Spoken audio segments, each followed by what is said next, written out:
welcome to the program of developing your research and project. आज का lecture है lecture number 19 about referencing. Referencing is a very most important topic while you are doing the research or at the end of the research or whenever you start the research. आपको पता होना चाहिए referencing क्या होती है, कैसे हम referencing को करते हैं, किस तरह की referencing style होते हैं. अब डिफरेंट यूनिवर्सिटीज में डिफरेंट रेफरेंसिंग स्टाइल्स को यूज किया जाता है. पहले से सुपरवाइजर बता देते हैं क्योंकि आपने किस तरह का रेफरेंसिंग स्टाइल फॉलो करना है. ठीक है, हम यहाँ पर सिंपल रेफरेंसिंग स्टाइल आपको बताएंगे जो कि कॉमनली जो है वो फॉलो किया जाता है फॉर ऑल द स्टूडेंट्स. और जब वो लिटरेचर रिव्यू में रेफरेंसिंग आपकी यूज होती है, बैकग्राउंड नॉलेज में आपकी रेफरेंसिंग यूज होती है, मेथोडोलॉजी में आपकी रेफरेंसिंग तब यूज होती है जब आप लोगों ने बताना होता है कि आप लोगों ने किस ऑथर का जो है वो मेथड फॉलो किया है. राइट हो गया. इसके बाद रेफरेंसिंग जो है आपको जब when you are proving your arguments तब आप रेफरेंसिंग देते हैं कि आप लोगों ने किस किस बुक को फॉलो किया है, ऑथर फॉलो किया है, कौन से जर्नल फॉलो किए हैं. उस रेफरेंसिंग को लिखने का मतलब रेफरेंसिंग अगर इन जर्नल सेंस हम बोले जाए तो रेफरेंसिंग क्या होती है कि आप लोगों ने एक जर्नल पढ़ा, जर्नल आप लोगों ने थ्रू स्टडी कर दिया और उसके बाद आप उस जर्नल में से कुछ इंफॉर्मेशन जो स्पेसिफिकली उसी ऑथर ने लिखी है आपने अपने पेपर में या थीसिस में या प्रोजेक्ट में उसको ऐड करना है. आप क्या करेंगे, आप वो लाइन कॉपी करेंगे. अगर आप दो तरीके इसमें, आप as it is inverted comma के साथ वो इंफॉर्मेशन कोड कर सकते हैं अपने पास अगर कोई स्मॉल कोड है. लेकिन अगर एक पैराग्राफ है और आप चाहते हैं कि इस ऑथर का ये जो आइडिया है वो आप अपने थीसिस में इस्तेमाल करें तो एज अ रेफरेंस जो कि हम लिटरेचर रिव्यू में या डिफरेंट जगहों पर यूज करते हैं, इंट्रोडक्शन में भी हो जाता है, एब्स्ट्रैक्ट में हम सिर्फ जो है वो रेफरेंसिंग यूज नहीं करते. तो हम क्या करते हैं कि हम वो पैराग्राफ उठाते हैं, उसको अपने वर्ड में कन्वर्ट करते हैं और उस बंदे का जो है वो रेफरेंस देते हैं. फॉर एग्जाम्पल आप जर्नल अगर प्रोस्पेक्ट में बात करें तो आप जैसे कहते हैं कि किसी बड़े ऑथर का नाम लेते हैं, जैसे शेक्सपियर ने कोई पोएम लिखी है तो आप वो पोएम सुनाने के बाद कहते हैं कि ये पोएम किसकी है, शेक्सपियर की है. या कोई पोइट्री पढ़ते हैं, फराज अहमद फराज या परवीन शाकिर या कोई किस्सा है बानो कुत्सिया का, तो उसके बाद आप मेंशन करते हैं जैसे मैं ये रेफरेंस दे रही हूँ. ठीक है, तो मैं पढ़ने के बाद जो है वो आपको बताऊंगी कि ये स्पेसिफिकली किस बंदे ने काम किया है. ताकि इसके दो फायदे होते हैं, एक ऑथेंटिसिटी और दूसरा क्लैरिटी इन योर आइडिया. आप किस टॉपिक पे लिखना चाह रहे हैं आप स्पेसिफिकली उसी का रेफरेंस ऐड करेंगे पहली बात. और दूसरी बात ये कि ऑथेंटिसिटी आ जाती है कि एक ऑथेंटिक वर्क जो है आपने कंडक्ट किया है, आपने एक ऑथेंटिक रिसर्च कंडक्ट की है और फिर उस पर आप लोगों ने अपना काम को मतलब वो एविडेंस आपने पेश किया है. ठीक हो गया जी. तो एविडेंशियल एक तरह से ऑथेंटिक चीज आप पेश कर रहे होते हो कि आपका जो आर्गुमेंट है उसको पॉजिटिव या नेगेटिव साबित करने के लिए, मतलब अपना पॉइंट क्लियर करने के लिए, उसको हम कहते हैं रेफरेंसिंग.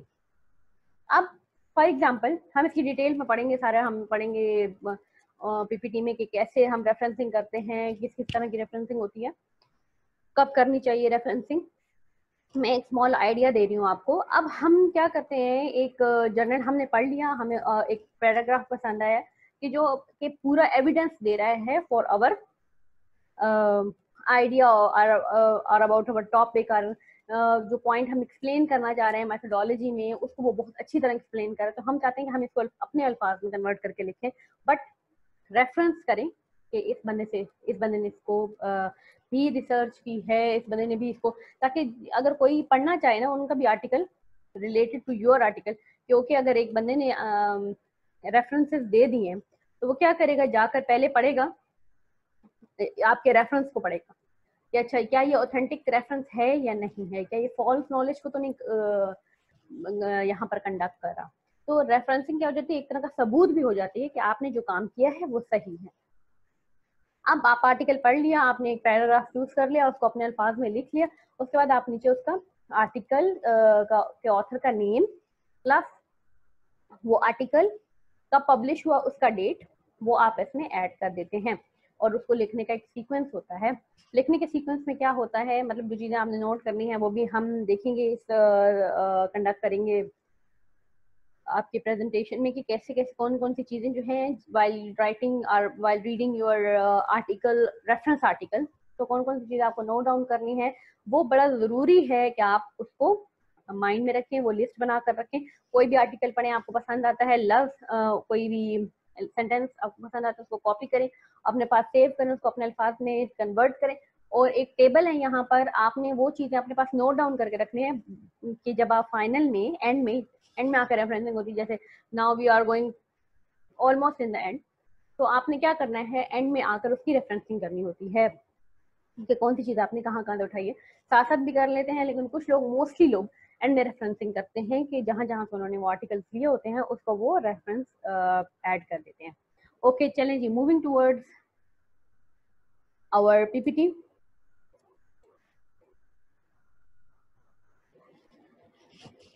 आज का टॉपिक है, पहले आपका कोर्स है डेवलपिंग योर रिसर्च प्रोजेक्ट और प्रपोजल, और आज का टॉपिक है व्हाट इज रेफरेंसिंग, कैसे रेफरेंसिंग करनी चाहिए और किस किस तरह की हम रेफरेंसिंग कर सकते हैं। आगे चलते हैं। As I said, referencing are used to credit a source that has been cited. They cited का मतलब क्या होता है कि जो आपने सारा लिखा है in your proposal, they should do done in a sufficient pieces, price detail that readers could identify and locate it. अब पढ़ने वाला क्या होता है, वो उसके पास एक sufficient डिटेल हो जाती है ताकि वो लोकेट कर सके, आइडेंटिफाई कर सके कि ये जो आपने रिसोर्स दिया है वो ऑथेंटिक है, और आपकी जो स्टडी है वो ऑथेंटिसिटी बेस्ड है, वो वैल्यू बेस्ड है, वो पढ़ने वाले को, ऑथर को कोई फॉल्स जो इंफॉर्मेशन है वो नहीं प्रोवाइड कर रही। यहाँ पर एक और कॉन्सेप्ट भी आता है बिब्लियोग्राफी का, gives a full and accurate detail of all the work that have been cited and any other resources used in the course of your research, even if they are not cited in your text. Bibliographies are usually located at the end of the piece of the written paper. अगर आपने देखा होगा bibliographies को भी end में locate किया जाता है, references के साथ ही लिखा जाता है। किसी का काम भी आप शो करते हो और बंदे को आप मतलब क्रेडिट दे रहे होते हो कि इस बंदे ने ही ये काम किया है, तो उनका जो रेफरेंस बुक है या उसका जो इंटरव्यूड कोटेड है या आर्टिकल कोट है वो आप ऐड करके उनका नाम, आर्टिकल या फिर उनका जो बिब्लियोग्राफिक इंटरव्यू है वो ऐड करते हो। Why needed? Why you need references? Why you should be provided references when you are writing an academic paper? क्या जरूरत है रेफरेंसिंग देने की? ऐसे भी तो लिख सकते हैं। So उसका आंसर है, it gives the reader of your text the opportunity to read the original source of for themselves. क्या मतलब है कि अपॉर्चुनिटी देता है रीडर को कि वो ओरिजिनल सोर्स खुद भी पढ़ सके और उसको पता हो कि अच्छा आपने जो आइडिया जनरेट किया है, ये जो आप एविडेंस दे रहे हो, फॉर एग्जांपल अगर आप एक चीज करते हो कि सिगरेट का नेगेटिव इफेक्ट होता है ऑन अ हेल्थ, मतलब smoking has a negative effect on a health. For example आप क्या करते हो, आप एक सर्वे आपने सर्च कर लिया और उसमें ये प्रूव हुआ है, तो आप वो एविडेंस ऐड करते हो। अब एविडेंस ऐड कर देते हो, लेकिन अगर आप सोर्स नहीं बता रहे हो तो कैसे पता चलेगा रीडर को कि वाकई आपने एक सही सर्वे कंडक्ट किया है या सही सर्वे उठाया है कहीं से, ठीक हो गया। तो वो एविडेंस और वो रिसोर्सेज, वो बीमारियां जो स्मोकिंग से होती हैं, थ्रू स्पेसिफिकली स्मोकिंग से होती हैं स्मोकर को, तो वो आप तभी बता सकते हो ना जब आप किसी केमिस्ट की जो है या केमिकल ये जो मेडिसिन पे काम करते हैं उनके बारे में आप नहीं जानोगे, उनको नहीं पढ़ोगे, उन मतलब स्पेसिफिकली एरिया पर नहीं पढ़ोगे। अगर आप उनको पढ़ जाते हो और कहते हो क्योंकि इस बंदे ने स्पेसिफिकली स्मोकिंग के इफेक्ट्स पर मेडिसिन बनाई है, आप उनकी मेडिसिन भी कोट कर लो, लेकिन उस बंदे का रेफरेंस ना दो तो कोई भी आपकी बात नहीं मानेगा, वो कहेगा कि शायद इसने खुद से ही लिखा है। लेकिन अगर आप ओरिजिनल कंटेंट उनको प्रोवाइड कर देते हो कि ओरिजिनली आपने कहाँ से ये सारी चीजें उठाई हैं, तो इससे फायदा होता है और पढ़ने वाला आपकी ऑथेंटिसिटी पे बिलीव करता है। ठीक है, it record what you have used in a piece of work, so you can easily find it in the future. और आप फ्यूचर में भी इसको आइडेंटिफाई कर सकते हैं कि आपने कहाँ से रिकॉर्ड किया था piece of work जो है आपका। It give an authority to what you are writing. If you are making a reference to other people research, it will show you are not making it up. वही वाली बात है कि आप कोई false information fall information copy नहीं कर रहे हो, आपने एक ऑथेंटिसिटी पैदा कर की है अपने रिसर्च में, आप एक वेल रिसर्च बंदे हो, आपने कोई भी ऐसे फॉल्स इंफॉर्मेशन कहीं से भी उठाकर नहीं ऐड कर दी। जैसे कि हम विकीपीडिया की इन्फॉर्मेशन नहीं ऐड करते ज्यादातर, हाँ हम उससे आइडिया जरूर जनरेट कर सकते हैं, but we can't add the reference of Wikipedia, because Wikipedia जो है वो उस पर इंफॉर्मेशन तो मिल सकती है, लेकिन वो कोई ऑथेंटिक सोर्स नहीं। क्यों? क्योंकि उसमें किसी बंदे का रेफरेंस नहीं दिया हुआ, किसी ऑथर का, किसी बुक का रेफरेंस नहीं दिया गया कि किसने ये काम कंडक्ट किया है। बस एक जनरल इन्फॉर्मेशन है जो बहुत सारे डिफरेंट लोगों के वर्क को इकट्ठा करके आपको प्रोवाइड कर दी जाती है। तो विकीपीडिया की एग्जाम्पल मतलब आप ज्यादातर नहीं हम कोट कर सकते, क्योंकि वहां कोई ऑथर नहीं है, वहां पर गूगल ही ऑथर है, तो Google is not an authentic author, मतलब वहां इट्स जस्ट सोर्स के आपको आइडिया मिलता है। तो हम इसीलिए जर्नल्स और आर्टिकल और डिफरेंट रिसोर्सेज की तरफ जाते हैं, ताकि हम एक बेसिक ऑथेंटिक आइडिया को कंडक्ट कर सकें। और इसको प्लेजरिज्म भी हम खत्म कर देते हैं। इससे ये होता है कि ये नहीं होता कि हमने कहीं से कॉपी किया, हम पर ये नहीं आता, बल्कि ये आता है कि हमने इस बंदे का रेफरेंस इसको कोट करके इस्तेमाल किया है। When to reference and what to reference? Okay, the most important question, I think, it is always useful to know how and why we do things in a certain way.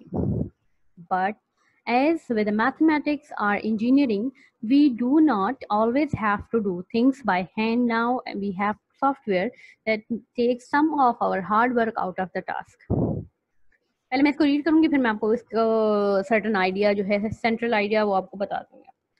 What when exactly you should put a citation in your text?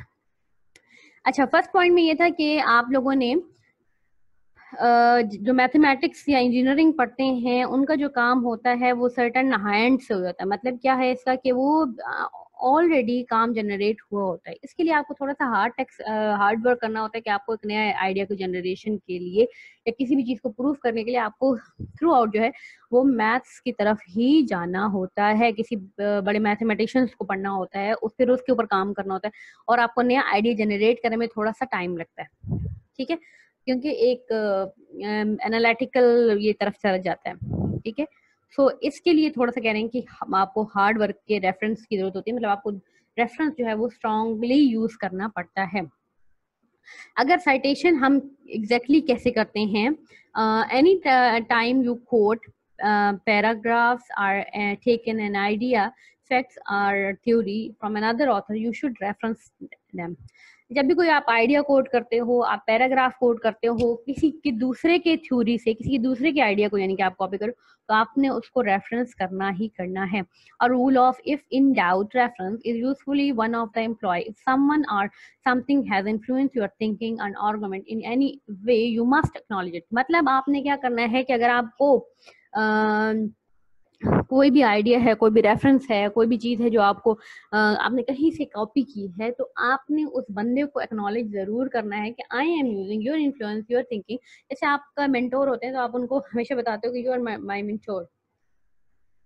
अच्छा जी, अब when to reference and what to reference, ये वही continue है।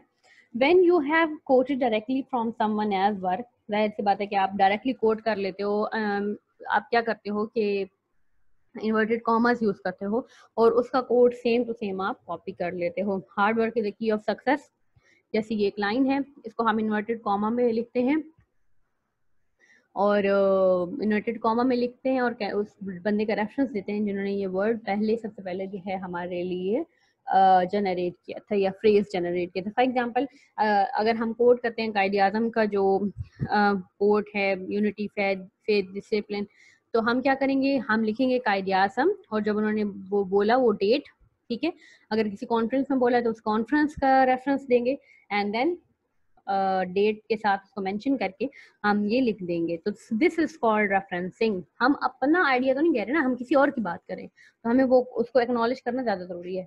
When you have a paragraph that the work of another author rather than coated directly from them, कुछ चीजें हम पैराफ्रेज्ड भी कर लेते हैं। पैराफ्रेज्ड यहाँ सॉरी ये पैराफ्रेज वर्ड है, जब हम पैराफ्रेजिंग करते हैं, चेंज करते हैं किसी के आइडिया को अपने वर्ड में, that is called paraphrasing. If someone work or the idea or the source of particular theory argument और व्यू पॉइंट, किसी का वो थ्योरी हो सकती है, कुछ लोग पूरी जैसे मैथ्स में पूरी थ्योरी भी आप जैसे पूरी इक्वेशंस आप कॉपी करते हैं तो उसके बाद आपने उसको साइट्स करना हो, साइटेशन उसकी देनी होती है।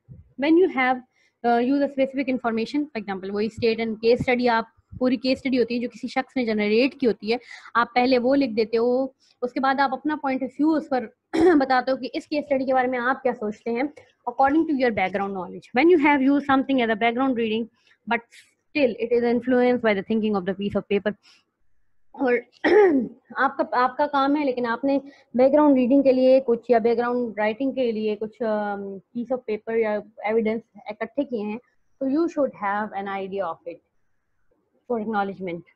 अब यहाँ पर एक चीज है आप देख रहे होंगे, फर्स्ट पॉइंट है यहाँ पर कि ये लिखे हुए हैं ऑथर्स के name after bridge the case, ये लिखा हुआ है उनका। फर्स्ट ऑफ ऑल हम लिखते हैं ऑथर्स के नेम, जैसे यहाँ पर लिखी हुई हैं दो ऑथर हैं Thomley J dot Lynch and Robert S Singh, and लगा के रॉबर्ट एस सिंह, ये फर्स्ट ऑथर हैं, ये सेकंड ऑथर हैं। आफ्टर ब्रश ये एक हो सकता है ये एक एरा हो, जिस एरा में इन्होंने लिखा है वो एरा मेंशन है। And the case of continuity in American foreign policy, New York और कैम्ब्रिज यूनिवर्सिटी प्रेस में ये इसका वर्जन आपको मिलेगा, रिलीज हुई थी ये 2008 में, ये आर्टिकल लिखा गया है। पहले ऑथर का नाम, ये आपको रेफरेंसिंग बता रही हूँ, पहले ऑथर का नाम, फिर उसके बाद कुछ लोग एरा लिखते हैं कुछ नहीं लिखते, तो दैट्स नॉट इम्पोर्टेंट। उसके बाद हमारे पास क्या आ जाता है, ये बड़ा इंपॉर्टेंट है, देखें ऑथर के नाम में दो ऑथर, अगर एक ऑथर है तो ठीक है, आप एक ऑथर का नाम लिखते हो, उसका सेकंड नेम पहले आता है, ठीक है, मतलब कि रॉबर्ट एस सिंह जैसे है। तो ये अच्छा, यहाँ पर एक चीज मैं आपको क्लियर करूँ, जो फर्स्ट ऑथर का नाम आप लिखते हो उसका जो सेकंड नेम है वो पहले आता है। फॉर एग्जाम्पल लिंच, ये होगा जे टॉमथी। अब इन्होंने जब हम रेफरेंस करते हैं तो हम लिखते हैं टॉमथी जे लॉन्च, एंड जो सेकंड नेम है वो पूरा पूरा एज इट इज आ जाता है, रॉबर्ट एस सिंह। ठीक हो गया। मैं रिपीट करती हूँ कि पहला जो नेम होता है ना ऑथर का, अगर आप अगर फॉर एग्जाम्पल यहाँ पर हमारे पास रॉबर्ट एस सिंह एक नाम है, एक ही नाम है, तो हम क्या करेंगे, हम लिखेंगे सिंह डॉट एस रॉबर्ट, ये हमारे पास हो जाएगा नेम ऑफ द ऑथर। ठीक हो गया। लेकिन अगर हमारे पास दो नेम है तो हम पहले वाले नेम को मतलब उसका फर्स्ट नेम, पहले वाला जो नेम है वो क्या है, थॉमली जे लॉन्च, लेकिन इसका नाम क्या होगा, जो ये ऑथर है एक्चुअली इनका नेम है लॉन्च जे टॉमली, तो देयर इज अ डिफरेंस। हम यहाँ पर नाम को उल्ट कर देते हैं, लास्ट जो लास्ट वाला नेम है वो पहले लिखकर जे एच जो नेम है वो कंप्लीट करते हैं। जैसे कि मेरा नाम है मारिया फैयाज, तो अगर मैं कुछ लिखती हूँ तो आप अगर उसको रेफरेंस करना चाहते हैं तो आप लिखेंगे फैयाज डॉट मारिया, एंड अगर कोई दूसरा ऑथर है उसका नाम फुल एज इट इज आएगा, और यहाँ पर ये वाली साइटेशंस ऐड की हैं, और फिर उसके बाद आपका जो भी आर्टिकल का नेम है वो मेंशन किया गया है यहाँ पर, the case for continuity in America New York. ठीक, कौन सी यूनिवर्सिटी है, कैम्ब्रिज यूनिवर्सिटी प्रेस 2008। डेट हमेशा एंड में आती है, अगर पहले लिखी हुई है तो उसको आप हमेशा एंड में ट्रांसफर करेंगे। जो भी जिस आर्टिकल में भी वो छपा हुआ है, जिस पब्लिकेशन में भी वो आपका वर्जन इन्होंने ऐड किया है रिलीज के, आप उसको पहले लिखेंगे। जैसे साइंस फिक्शंस हैं, जैसे जे स्टोर्स हैं, जे स्टोर प्रेस कॉमा 2008, या जो भी जिस भी डेट पर वो रिलीज हुआ है, पब्लिश हुआ है, वो आर्टिकल का नाम आपने लिखना है। इसी तरह सो एक बुक का है, उसको भी हमने क्या लिखा हुआ है, ऑथर के नेम है। अब ये साइटेशंस का तरीका जो है ये इनका है, लेकिन मैं वो साइटेशन का तरीका बता रही हूँ जो मोस्टली पाकिस्तान में, यानी जो हमने जो साइटेशन का तरीका यूज किया था या रेफरेंसेस का तरीका यूज किया था वो है। अब यहाँ पर आपने देखें, यहाँ पर इन्होंने क्या किया हुआ है, एल्विन जी रोबिस्टन, उसी तरह लिखा हुआ है ELTL, किसने पहले ऐड कर दिया है, और एड्स, ये जो चीज है मतलब जो एडिशन है उसको ऐड कर दिया है इसके साथ, फिर कॉमा, और the clinch foreign policy reading president speech with the New York liberty, इन्होंने एक ही ऑथर को लिया है इसमें बुक के रेफरेंस को, और साथ में ऐड कर दिया है इनका न्यूयॉर्क ME पब्लिकेशन में ये शाया हुआ है, शार्प जिसका नाम है, शार्पी और 2000 में ये पब्लिश किया गया है। सो इस तरह इन्होंने बुक की एडिशन को एक रेफरेंस के तौर पर ऐड कर दिया। आप चाहें तो दो और तीनों के नाम ऐड कर सकते हैं, कोई ऐसा इशू नहीं है, बट डिपेंड। यहाँ पर एक ही को किया गया है, इसका भी ये भी ठीक है। दूसरों के अल्फाबेट्स जो हैं वो ELAL कोट भी कर सकते हैं, लेकिन डिपेंड, मैं दोबारा कह रही हूँ कि डिपेंड करता है आपके सुपरवाइजर ने कौन सा रेफरेंसिंग पॉइंट आपको दिया है। अच्छा जी, रिकॉर्ड योर फाइंडिंग। आप लोगों ने जब भी कोई टेक्स्ट पढ़ना है तो आप लोगों ने क्या करना है कि कुछ चीजें हमेशा नोट डाउन करनी है। That is publication date, author कौन है, मतलब कंटेंट का मतलब क्या है कि टॉपिक किस तरह उसने लिखा हुआ है। कुछ लोग इंडेक्स में भी से चीजें उठाते हैं, तो आपने वो इंडेक्स का रेफरेंस भी आप इसमें से दे सकते हैं, जैसे कि कंटेंट हो गया फॉरेन पॉलिसी, और फिर जो इंडेक्स है वो सिर्फ, मतलब एग्जांपल वर्ल्ड की फॉरेन पॉलिसीज के बारे में आप पढ़ रहे हैं, तो एक इंडेक्स आप पढ़ रहे हैं पाकिस्तान इंडिया फॉरेन पॉलिसी, तो आप वो इंडेक्स 2.1 कोट करके पाकिस्तान इंडिया फॉरेन पॉलिसी दे सकते हैं। इंट्रोडक्शन और एब्स्ट्रैक्ट आपको पढ़ना बहुत जरूरी है, और एक्सक्लूसिव समरी जिसे हम कहते हैं। Okay, scan the beginning and conclusion. सबसे पहले बिगनिंग पढ़नी चाहिए, फिर कंक्लूजन पढ़ना चाहिए, मैंने आपको पहले बता दिया था, और उसको कंक्लूड करके आपने लिखना है। Note down the referencing information, name of the author, title of the text, place of publication, date of publication और पेज यूजेस। मैं दोबारा बता रही हूँ कि जब भी आप रेफरेंसिंग करने लगे, अनदर थिंग इज कि अगर आपने कोई स्पेसिफिकली आपको सुपरवाइजर ने रेफरेंसिंग स्टाइल बताया है कि जी सिर्फ आपने वही रेफरेंसिंग AOA, AAA, AMA, ये सारे रेफरेंसिंग स्टाइल हैं। सो अगर वो कहता है कि कॉमनली कोई भी रेफरेंसिंग स्टाइल आप इस्तेमाल कर लें, तो तब तो आप ये रेफरेंसिंग स्टाइल इस्तेमाल कर सकते हैं। Name of the author, title of the text, आप पहले लिखें नेम ऑफ द ऑथर क्या है, टाइटल क्या, मतलब टॉपिक क्या था, उसका टाइटल क्या है, पब्लिकेशन की कौन सी डेट थी, प्लेस कौन सा था, मतलब किस प्रेस से था, न्यूयॉर्क प्रेस से था, कैम्ब्रिज यूनिवर्सिटी से था, हार्वर्ड से था, वो प्रेस, वो डेट, सॉरी वो प्लेस जो है वो आपको पता होनी चाहिए। डेट 2018, 2019, पब्लिक और पेजेस यूजर्स का मतलब ये भी हो सकता है कि आप volume 2, volume 3, volume 4, volume 1, pages 294, 284, एक फॉर एग्जांपल आपने बुक कॉपी की है, तो बुक में से आपने सिर्फ सारी बुक के तो रेफरेंस आप नहीं ऐड कर सकते ना, आपने किसी स्पेसिफिक पेज से वो रेफरेंस किया है, तो अब आप उस पेज का नंबर भी उसको नोट डाउन कर सकते हैं। इट्स ऑन चॉइस होता है वैसे। अब ये कुछ रेफरेंसिंग स्टाइल हैं, जैसे हार्वर्ड है, ऑक्सफोर्ड स्टैंडर्ड फॉर साइटेशन है, काउंसिल ऑफ साइंस एडिटर है, ब्रिटिश स्टैंडर्ड है, AAA है, AMA है, ACA है, ये सोसाइटी भी हैं, इनके पब्लिकेशंस भी हैं, और ये रेफरेंसिंग स्टाइल इनका फिर अपना है। ठीक है, यहाँ पर देखिए साइकोलॉजी है, केमिस्ट्री वाले जो है यहाँ से फायदा उठा सकते हैं, एनालिटिक्स है, लॉजिक्स वाले, ह्यूमैनिटी यानी सोशल साइंसेज जो पढ़ते हैं, इलेक्ट्रिक एंड इलेक्ट्रॉनिक्स, यहाँ से वो इनको इन्फॉर्मेशन भी मिल सकती है, साइटेशंस के मॉडल्स भी मिल सकते हैं, और डिफरेंट दिए भी होते हैं।